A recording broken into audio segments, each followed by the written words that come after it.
por primera vez, podemos decir que en 5 años se dignificó comunidades y barrios históricamente olvidados. Eso es lo que ha hecho nuestra dirección. Eran muchas comunidades con contextos históricos de violencia, de vulneración, de estigmatización, sobre todo a las juventudes, que es uno de nuestros targets. Y hoy los hemos dignificado. Creo que las inversiones que ha hecho este gobierno han sido, sobre todo en prevención de la violencia, han sido históricas, inversiones que nunca se habían hecho y creo que no pasó en la memoria de políticos tradicionales hacerlas y hoy pues el presidente Bukele las ha llevado adelante. A eso es a lo que se ha dedicado nuestra dirección en estos 5 años. Claro, entre los principales logros que usted podría destacar, porque como lo mencionaba Luis, estamos en un ya proceso de transición, digámoslo así, es cierto, el presidente Bukele sigue, él ha dicho, es probable que haya cambios en los mandos, digámoslo así, pero usted, ¿cuál es el legado que deja? No estoy diciendo que no vaya a continuar, pero en lo que ha hecho en estos 5 años. Fíjense que es una palabra interesante. De hecho, anoche tuve una reunión con un grupo de jóvenes y hablábamos justamente de eso, de los legados. Ajá. Obviamente hablando un poco del legado de mi papá anoche. Exacto.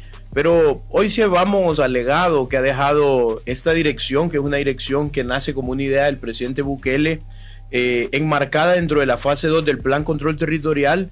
Creo que cuando hablas de legado, yo no quiero hablar tanto solo de infraestructura, porque si hablamos de infraestructura hay que decir que están los centros urbanos de bienestar y oportunidades, los cubos, que es un proyecto espectacular. Que de hecho justo ahorita acaba de quedar una pregunta ahí, preguntarle al señor Marroquín cuántos cubos se construyeron en el actual quinquenio y cuál es la proyección para el próximo. Bueno, la gente les ha interesado Sí, es un proyecto de verdad impactante, tanto visualmente como todo lo que puede ir generando.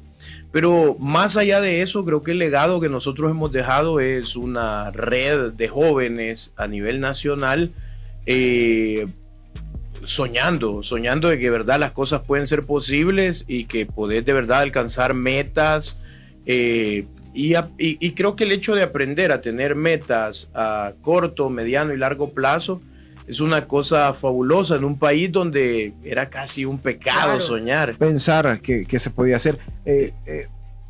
Carlos, venís de comunidades también, o sea, conoces desde el trabajo, desde cómo se vive, desde lo que históricamente ha pasado en las comunidades y cómo ha sido el cambio. Hablemos de las pandillas directamente, porque al final las pandillas tenían atemorizadas, tenían el control, tenían estigmatizadas estas comunidades. Ahora, después del Plan Control Territorial, 2 años, más de 70,000 capturados en torno a esto, con el régimen de excepción, pero ha quedado un vacío. O sea, las pandillas ya no están ahí. Hay que llenar esos vacíos para que las comunidades se apropien y puedan ocupar estos espacios. ¿Qué está demandando hoy la comunidad cuando ya no tiene la pandilla? Fíjate que yo crecí en una de las comunidades, creo que más golpeadas a nivel nacional por el tema de violencia. Obviamente por el documental que apareció de la pandilla 18 sureños de la vida loca, La Campanera se hizo como muy famosa y es como quien está en la palestra ahí de fama por temas de violencia, pero yo crecí creo que en una de las comunidades más violentas de ese país, que eran mexicanos. Hace 13 años hubo un incidente que le dio la vuelta al mundo, no solo a nuestro país, pues que fue una noticia demasiado devastadora y dolorosa para muchísimas familias. Murieron 17 personas dentro de un autobús quemadas. Y así un montón de incidentes, desplazamiento forzado de los mesones, los famosos mesones, a donde llegaban las pandillas y 20 familias tenían que salir huyendo, dejar sus pertenencias, muertes de artistas, de policías, de mucha gente que al final aportaba a la sociedad, pero que obviamente cuando el Estado es ausente no hay alternativas más que esa guerra en que se habían enfrascado jóvenes, porque al final eran jóvenes matando a jóvenes. Y tristemente la única respuesta que tuvimos del Estado hace 13 años en esas comunidades fue represión. Hoy cuando, por ejemplo, ayer leía el encabezado de uno de los medios de oposición, porque hay que decir que tienen de verdad banderas políticas, es un periódico político, a donde decía que, por ejemplo, Estados Unidos decía que en El Salvador se vulneran los derechos humanos y todo eso. Me preguntaba, o sea, ¿dónde vivió esta gente de estos medios? de verdad dónde vivieron, porque en nuestro país nunca ha habido respeto a los derechos humanos, y mucho menos en comunidades y barrios donde nunca hubo una inversión.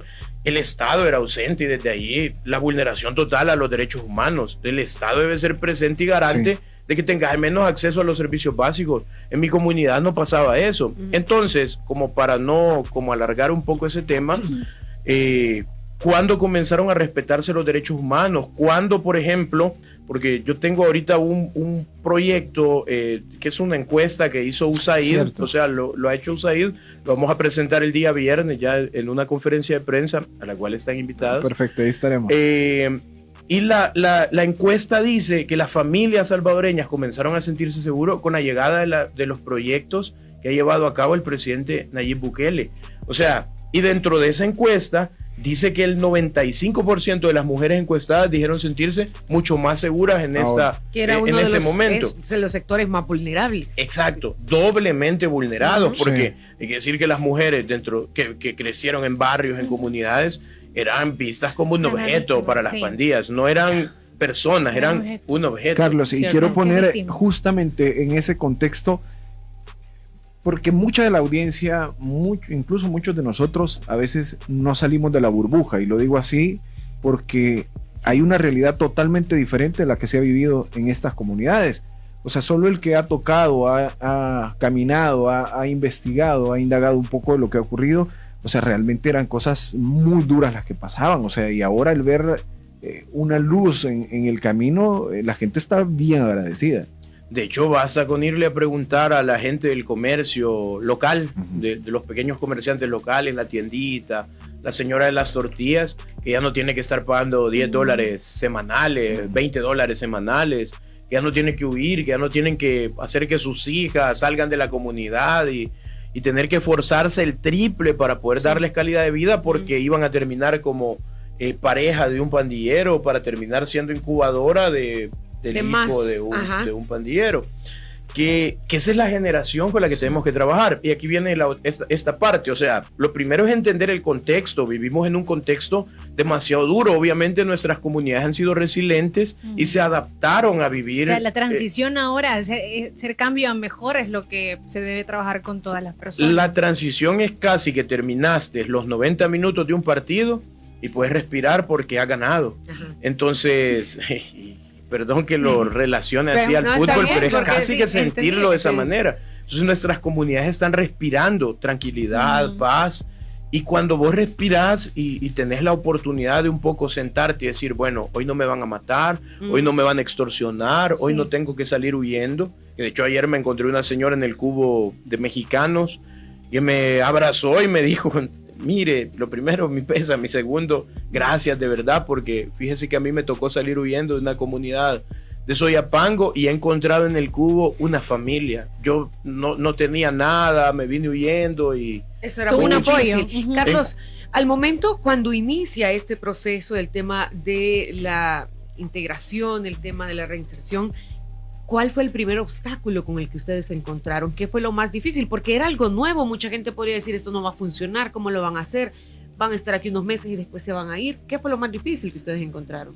Bueno, fíjate que en julio del año 2019 nos encontramos dos cosas. Uno, lo más difícil era comunidades que a veces no creían en nada de la clase política, porque obviamente todo el tiempo les habían mentido. Entonces eso era un desafío, hacer que creyeran en ti. Obviamente teníamos detrás de nosotros al presidente Bukele y o sea, es un político que tiene credibilidad. Salís y le preguntas a cualquier persona y más del 97% de nuestras comunidades, de la sociedad, de este país, lo cree y confía en él y lo respalda. Entonces, pero nos topamos con eso, que era un desafío, hacer creer a la gente que de verdad llegabas para cumplir, no para mentir. Entonces, creo que ese fue uno de los primeros desafíos que nos encontramos allá por el 2019, pero que obviamente con el paso del tiempo, haciendo proyectos, haciendo inversión, o sea, yo no he dejado de llegar a las comunidades a las que llegué en el año 2019. Sí. Entonces, creo que eso, el seguimiento, la continuidad te permite hacer procesos sostenibles y ser más y que te ganes la credibilidad de la comunidad. Entonces, por ahí creo que ese fue como uno de nuestros desafíos. Ir abriendo, rompiendo, cambiando estos paradigmas que, bueno, hay que mencionarlo, Carlos, que estaba mal visto incluso hablar con las pandillas. Venimos de procesos de pacificación. Primero veníamos con mano dura, después pacificación. Un montón de procesos que hasta criminalizaban este tipo de hechos. Había que hablar sí o sí en ese momento histórico de 2019 por allá, eran líderes de las comunidades también. O sea, y eso era mal visto inicialmente, pero se tenía que hacer para poder ingresar y hasta casi decir, hey, ¿qué necesitan los jóvenes acá? Fíjate que ellos tenían hasta cierto punto no necesariamente. De hecho, nosotros creamos un manual de intervención comunitaria, una herramienta que no existía en este país. O sea, ¿Cómo hacer el primer acercamiento? ONGs, otras instituciones de gobierno, no tenían una herramienta como esta. Entonces nosotros creamos un manual de intervención comunitaria que te dice, lo primero que te dicta es que para poder ingresar a una comunidad de un barrio, obviamente en aquel momento que nos encontramos en un conflicto totalmente diferente, necesitábamos un contacto primario. ¿Quién era ese contacto primario? Un artista, un deportista, una persona de un medio de comunicación, el presidente de una DESCO, alguien creíble dentro de la comunidad. Claro, o el que organizaba los torneos deportivos. Entonces, alguien que de verdad representaba un liderazgo dentro de su comunidad.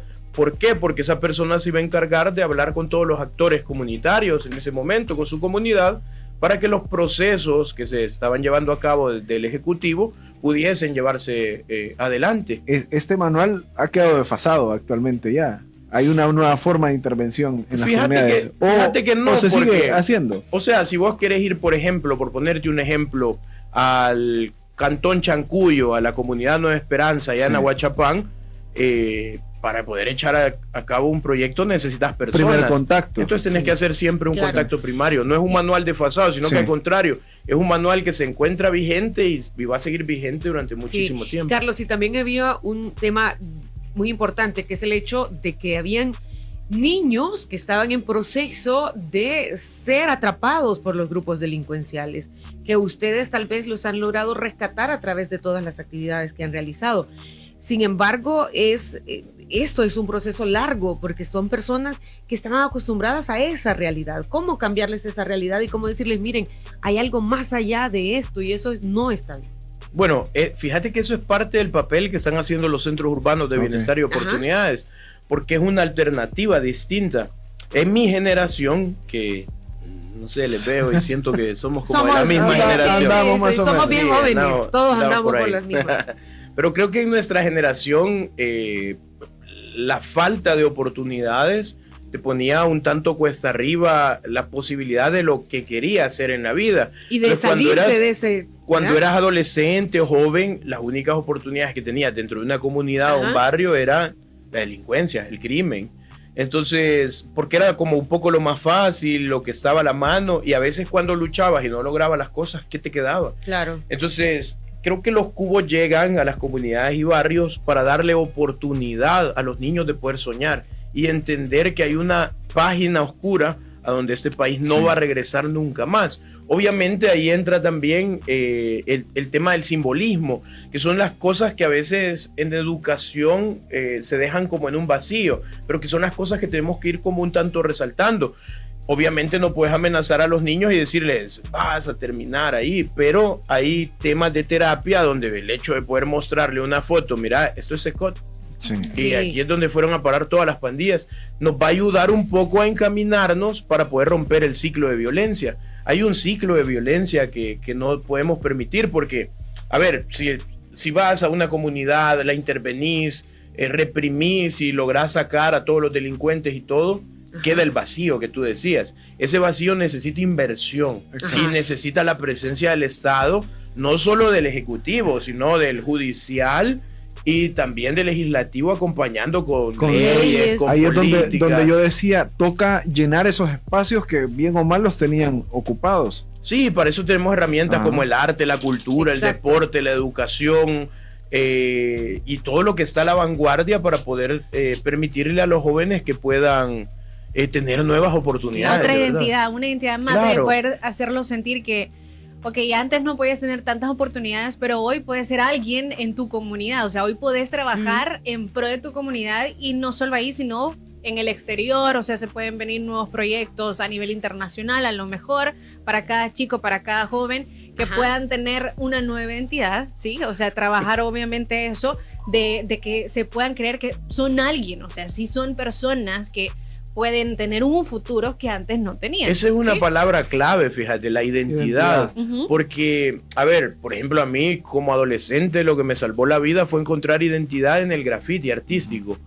Que antes también eso era como Estigmatizado. estigmatizado. Bueno, Norman Quijano lo veía mal, ¿va? Porque hizo una unidad anti-graffiti, recuerda, y nos borraban los murales. Le borró murales hechos Sí, a me usted. borraron.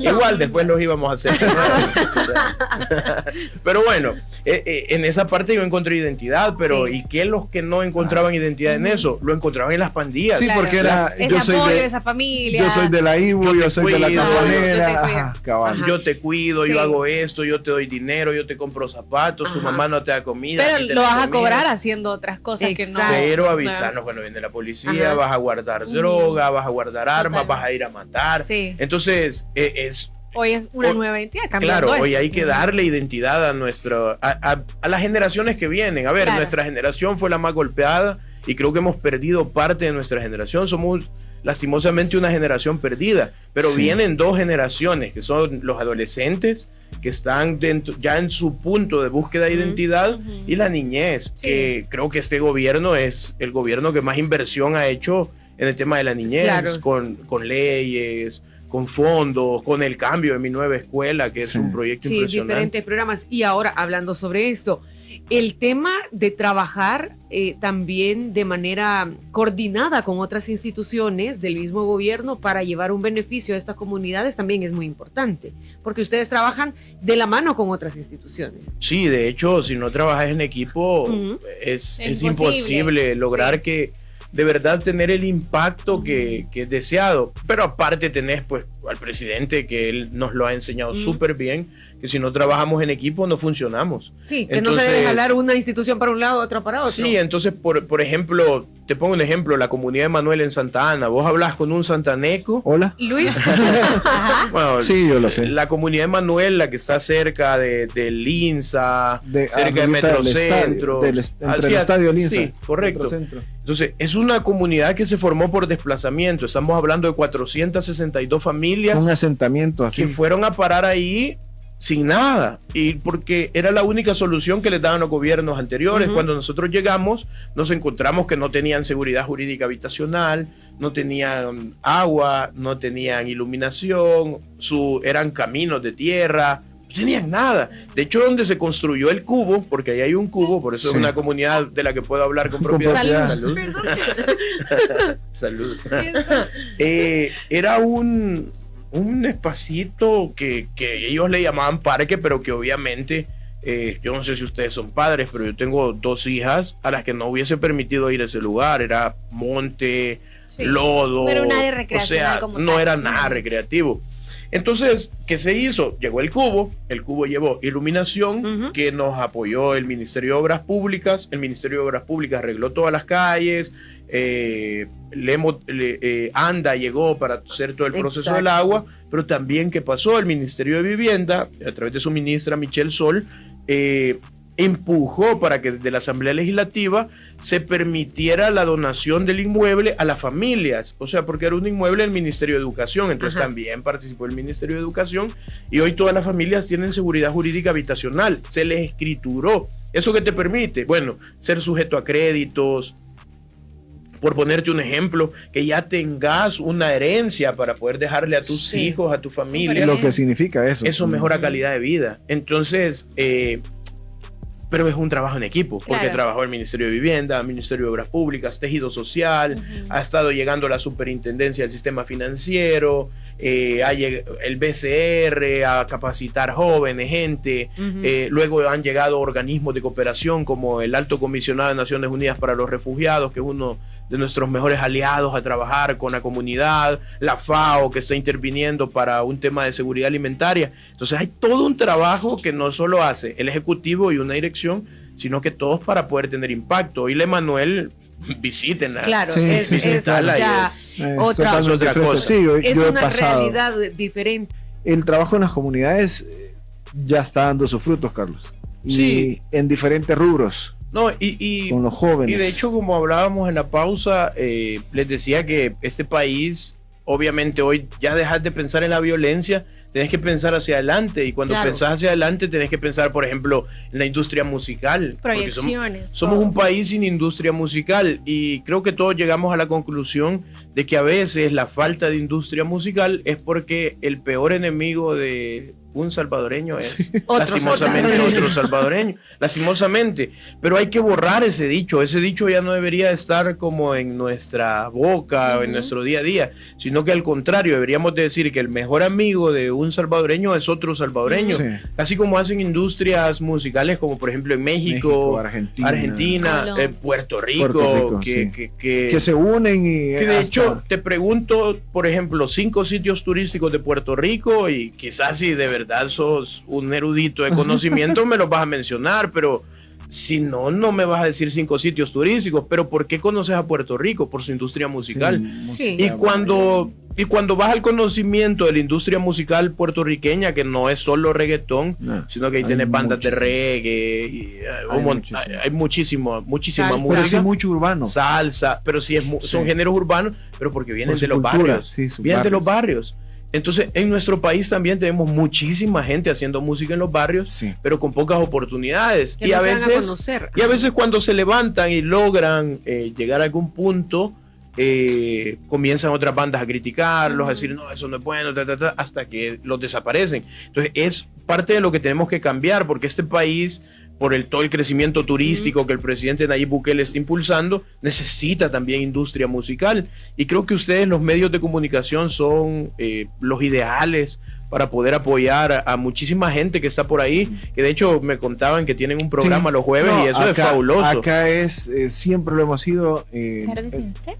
No, el director de radios, Ítalo Sigüenza, tiene su espacio de de música, música SB. nacional. Sí. Ujú. Súper, Y súper. el hashtag Música SB se creó en este grupo radial hace Hace 10 mucho. años, sí, y siempre. Aquí son, Claro. bueno, ya lo has mencionado, hemos traído cuánta cantidad de artistas Sí. nacionales, porque hay que apoyarlos. Si no Y- lo sonás, Y como parte del apoyo, Exacto, y mencionábamos eso porque ustedes tienen programas o proyectos que tienen que Estudios, ver con eso. estudios Y tienen de grabación. estudios de grabación, pero proyectos que tienen que ver con el hecho de posicionar o hacer ver la música nacional. fíjate que en este momento estamos ejecutando, llevando a cabo con unos fondos de Arabia Saudita, unos fondos de cooperación no reembolsable, un proyecto de domotización de los cubos para que los niños puedan tener toda esa interacción con Alexa, con Google, y Ajá. que puedan encender luces, apagar luces, poner música, hacer muchas cosas que es importante que los niños puedan tener ese contacto dentro de nuestras comunidades,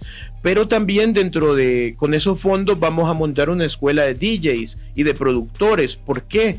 Porque nosotros tenemos unos estudios de grabación fabulosos que son de uso gratuito en los cubos, pero nos hacen falta productores, porque casi que tenemos a los mismos moviéndose alrededor de todo el territorio. Un día están en el Tamarindo, allá en la Unión, sí. al otro día están en Santa Ana, No viendo alcanza, temas de Les producción. toca pesadito. Entonces, para un poco frenar eso, vamos a tratar de hacer la transferencia de conocimiento Ajá. para que puedan enseñarle a chicos locales, a chicos de la comunidad, a producir y que lo hagan bien.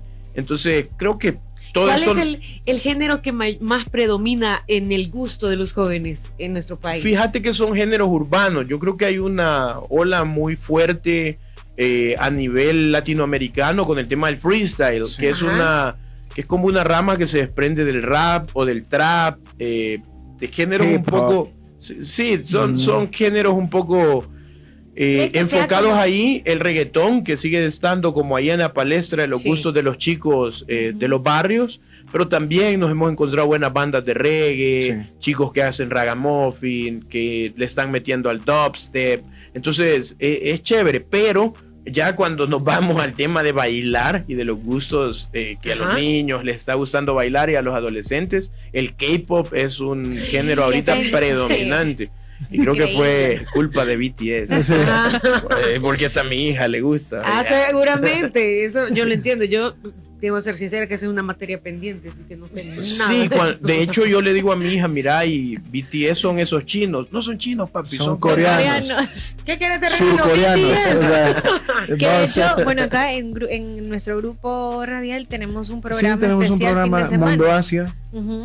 Porque ha sido muy fuerte esa Es tanto la cultura de... coreana. Sí, demasiado. Entonces, vos me he dado- vas a los cubos y te encontrás Sí. un montón de adolescentes bailando K-pop. Ujú. Y lo hacen fabuloso, son unas coreografías. Impresionante. Sí. Sí, yo me he dado la tarea justamente por eso, como ya estamos un poquito adelantaditos en edad, me he sentado y pongo en la tele Porque te quieres sentir no, a la moda. algún concierto de BTS para conocer qué es lo que están consumiendo los jóvenes, para exacto, conocer sí, qué es sí. lo que están así es, viendo. Claro, y Carlos, volviendo al tema de los cubos, ahora que ya ha pasado pues varios años desde que se implementaron, ¿cuál ha sido el alcance específico o mayor que ustedes pueden decir?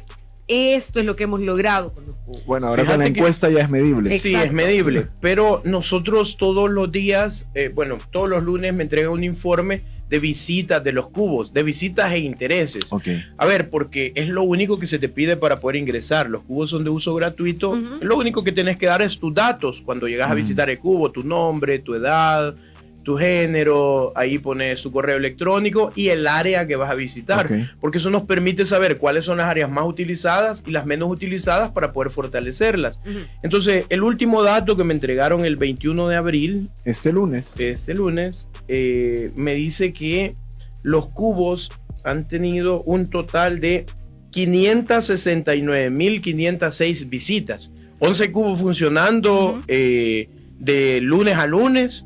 Han tenido 569.506 visitas, que es un número bien interesante.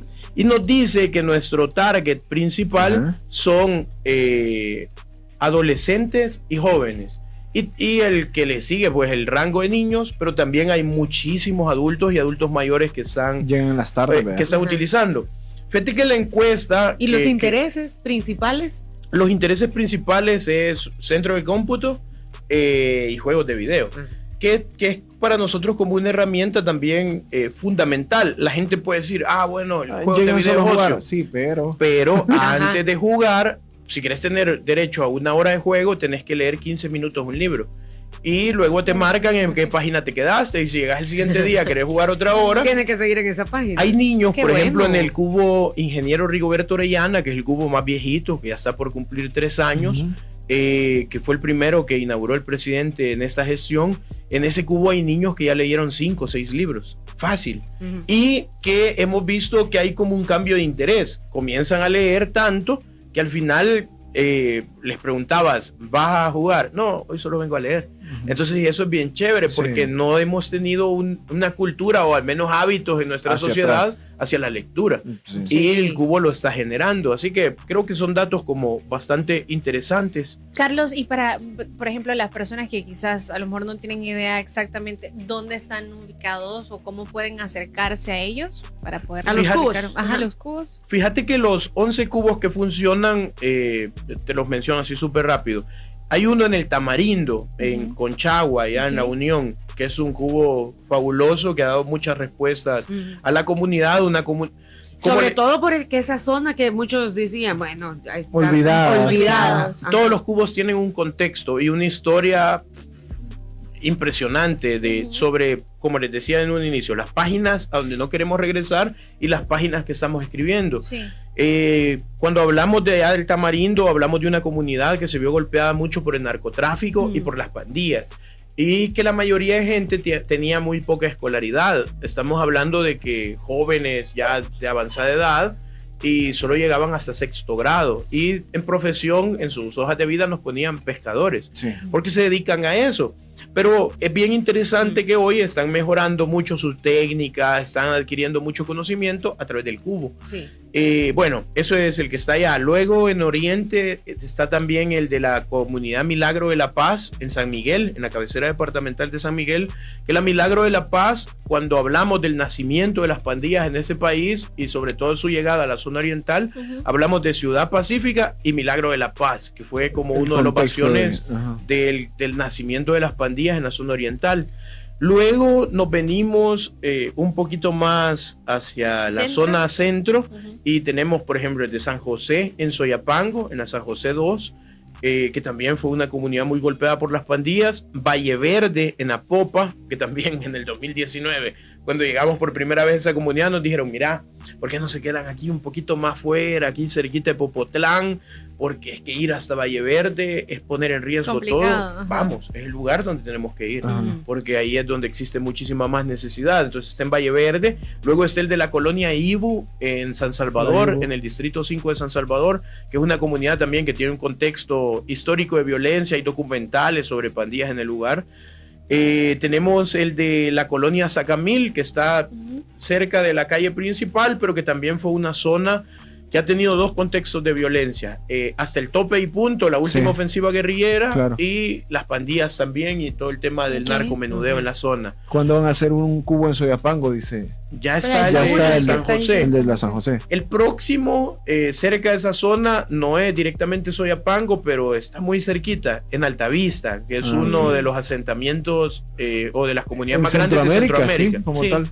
Entonces vamos a construir uno ahí que ya está en licitación y que esperamos colocar la primera piedra a finales de mayo. Ese es el más próximo. Viva la alianza, te dice. Que viva. Ese es el cubo más próximo. ¿Cuántos se tienen proyectados? Son 10 cubos próximos. A finales de mayo vamos a colocar 10 primeras piedras, que son de los que me recuerdo, ese de Altavista. Está el de la 10 de octubre en San Marcos, el del Distrito Italia en Tonacatepeque, que también fue una zona bastante olvidada y golpeada por la violencia. El del Saburo Irao, que es porque el presidente tiene un megaproyecto que obviamente lo va a contar mucho más adelante. La zona de San Jacinto. Sí, en toda esa zona, el zoológico, el cuartel Zapote, pero llevamos un cubo ahí al Saburo Irao. También uno en Nejapa, que hace un par de días estuvimos ya haciendo como arreglando los últimos detalles con el alcalde de ahí de Nejapa, que saliente se pasa para que salte. Se pasa para que salte, sí. Dependiendo de la infraestructura, obviamente, pero más o menos cuánto se tarda en la construcción desde que inicia hasta que ya está en función un cubo. Fíjate que yo creo que nos vamos a ir tardando unos 7, 8 meses, por ahí 8. A finales de este año. Es rápido. Bueno, inicio del siguiente año. Puede ser enero o febrero, que están listos los 10. Sí. Entonces vamos a tener 10 más. Bueno, va uno para Chancuyo, que es esa comunidad, es casi que fronteriza. Estamos hablando de cerca de las Chinamas, que también fue un lugar muy duro y a nosotros nos toca hacer diagnósticos para poder saber dónde vamos a ir a priorizar exactamente. Y le pasamos al presidente esos informes y al final él decide. Entonces él decidió esa zona justamente por todo el diagnóstico que fue un poco complejo que pudimos entregarle. Hay uno que también vamos a construir en Chinameca, que ese ha sido impulsado y casi que diseñado por el vicepresidente Félix Ulloa, porque él es originario de Chinameca, y estamos hablando también de una zona que se vio muy golpeada por violencia y todo. Entonces vamos a construir ese. Son 10 los que vienen, que esperamos que de verdad poder tocar hebras que han sido sensibles y que sean un aporte para poder romper el ciclo de violencia que no queremos que nos pase y que es para lo que estamos luchando y trabajando en este momento. Sin duda interesante todo lo que nos ha compartido esta mañana, Carlos, ¿verdad? Sí, sin duda. Todos los proyectos en pro a las comunidades y trabajando igual para la misma gente. Fíjate que entenderlo así, ir viendo desde el contexto histórico de cada lugar, te puede dar luces de por qué, por qué se están haciendo las cosas así. Carlos, gracias por la visita. No, a ustedes, gracias por la invitación, de verdad, y cualquier cosa a la orden. Muchas gracias. Sí, vamos a estar pendientes con el tema de la música. Nos vamos a quedar pendientes con eso. A ustedes, gracias. Nos vamos ya. Ya, y nuevamente bienvenidas. Gracias por, obviamente, estar cubriendo. Hoy veníamos sincronizadas en la mañana. Yo creo que cometí un error en decir que estas dos... Aquí no hay errores. Aquí no hay errores, aquí solo hay... Gracias nuevamente, Carlos. Gracias por visitar nuestro canal. No olvides suscribirte y activar la campanita.